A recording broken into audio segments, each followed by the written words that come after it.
Так, мои дорогие, на улице идет дождь, но сейчас я расскажу о 5 основных причинах, по которым ты не можешь похудеть, и расскажу, что можно с ними сделать. Если досмотришь до конца, получишь крутую тренировку на пресс. Самая первая причина, с которой сталкиваются люди, которые не могут похудеть, это неправильное питание. И если у человека проблема только здесь, то она решается достаточно просто. Человеку нужно найти комфортное питание, при этом чтобы он не голодал, чтобы он оставался в дефиците калорий. Обычно такие люди в первую очередь сразу начинают убирать сладкое, мучное, жареное, очень сильно себя ограничивают и по итогу бросают, потому что они могут точно посчитать количество нужной еды. Им для этого нужен просто комфортный план питания. В качестве примера я здесь могу привести свою подопечную Ксюшу, вес которой был порядка 86 килограмм. Мы с ней тренировались, вес не уходил. Я говорю, слушай, давай составлю тебе план питания. Составил ей план питания, и она активно начала худеть. И на данный момент ее вес составляет порядка 50, наверное, 7 килограмм. Я приложу фото. И у нее здесь никаких проблем не было. Ей просто нужно было придерживаться этого плана питания, и она худела.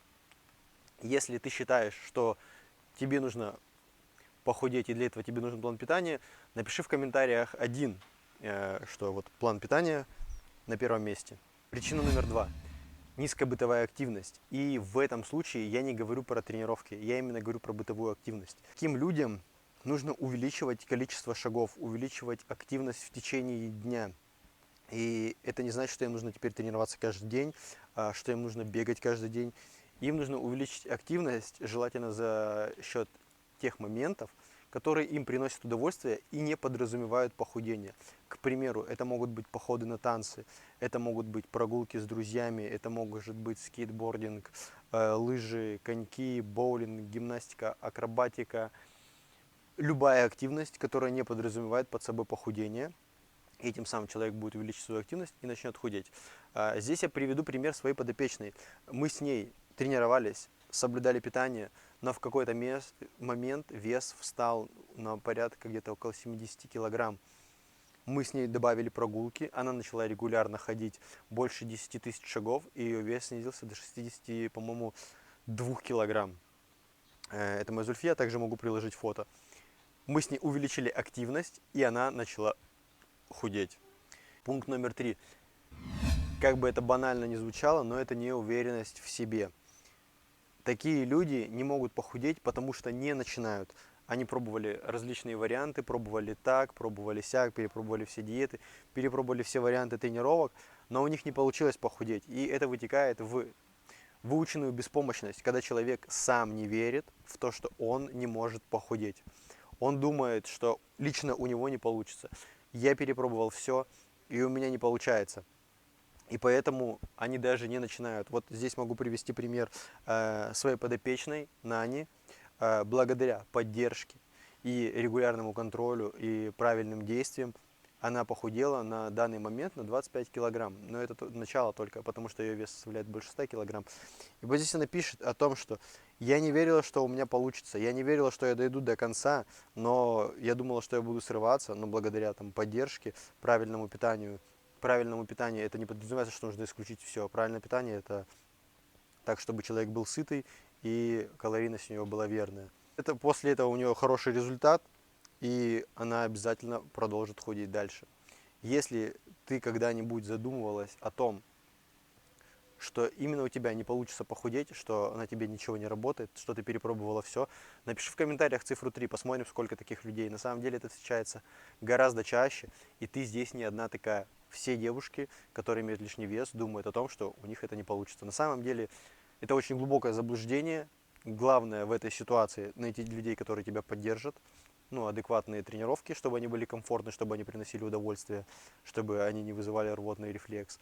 Ну и, естественно, сбалансированное питание, опять же, кушать можно все, главное, чтобы это вписывалось в твою норму. Следующая группа, здесь группа, это расстройство пищевого поведения. И их на самом деле очень много, но мы поговорим только про те, которые могут давать лишний вес. И первое, это эмоциональное расстройство пищевого поведения.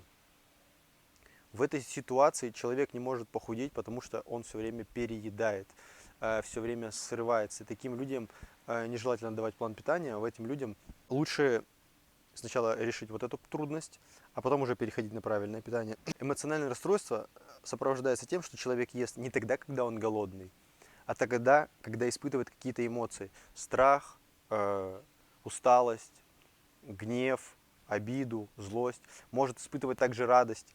И такие люди едят не потому, что они голодные, а потому, что они этим самым заедают свои эмоции. В этой ситуации нужно разорвать связь между трудностями, которые возникают, и еда. И тогда человек начнет худеть. И эти люди могут передать не только как по негативным, так и по позитивным эмоциям. Приведу пример одной из своих подопечных. Мы с ней похудели порядка 10 килограмм, и она пропала на несколько недель. Я спросил, куда ты делась, что хорошо, все у тебя. Она мне не отвечала. После чего, как она появилась, она мне рассказала историю. История очень, конечно, забавная. Она говорит, я увидела на весах круглую цифру, минус 10 килограмм, и от радости съела пол торта. Утром проснулась, у меня плюс 2 килограмма, и от горя уже я съела вторую половину торта, мне было очень стыдно, и вот я не ходила в зал. Такие люди очень часто испытывают чувство стыда и вины после того, как поедят.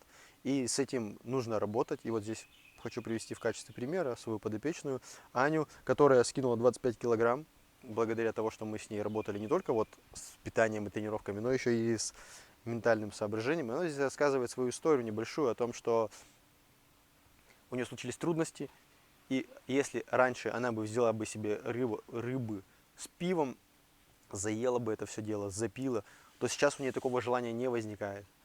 И она спокойно, свободно идет к своей цели. Если ты понимаешь, что ты ешь не потому, что голодная, а потому, что тебе грустно, обидно, скучно, либо наоборот весело, поставь цифру 4. Следующий пункт 4, я бы сказал 1, это экстернальное расстройство пищевого поведения. В этом случае человек ест, потому что есть еда. Возможно, где-то внутри у него остатки воспитания родителей есть, то, что хлеб нельзя выбрасывать, доедать нужно все, на тарелке ничего оставлять нельзя. Плюс к этому еще накладывается очень хороший маркетинг со стороны разных производителей. Такие люди едят не тогда, когда голодные, не тогда, когда сосет желудок, не когда низкий уровень глюкозы, а тогда, когда они видят красивую еду, когда есть красивая еда, когда они чувствуют ее запах, когда они видят красивые картинки. Таким людям нужно меньше контактировать с едой и понимать, что еда... От голода сейчас никто не умирает в нашем мире. И им не стоит переживать о том, что еды будет мало.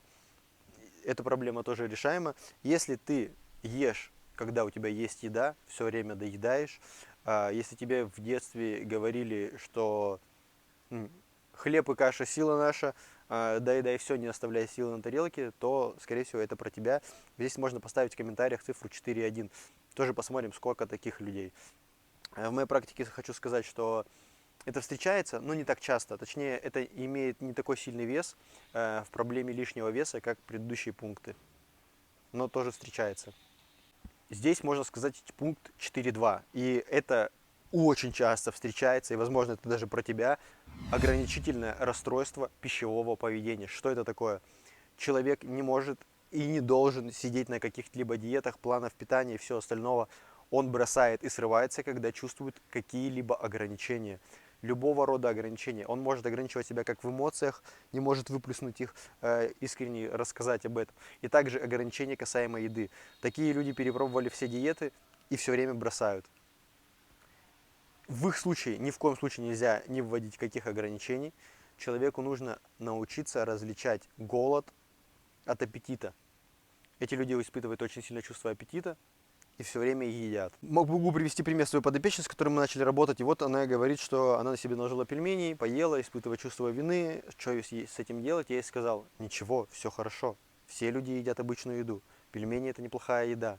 Пока ешь так, как ешь, а когда мы с тобой уже научимся, сегодня мне, кстати, написала, что самая большая победа, что это научилась отличать чувство голода от аппетита, мы начнем уже с тобой работать.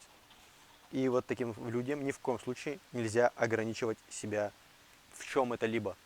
Даже если они чуть-чуть наберут вес, они научатся определять, отличать свои эмоции. Очень важно научиться отличать свои эмоции. И тогда они спокойно будут худеть. И пункт номер 5. Гормоны. Очень скользкая тема. Объясню сейчас почему.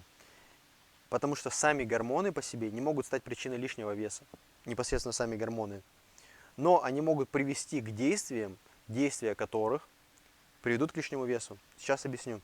Если человек использует какие-то гормоны, он не будет набирать вес на пустом месте из воздуха, но он может стать более ленивый, более апатичный, его активность уменьшится, он станет тратить меньше энергии, начнет набирать вес.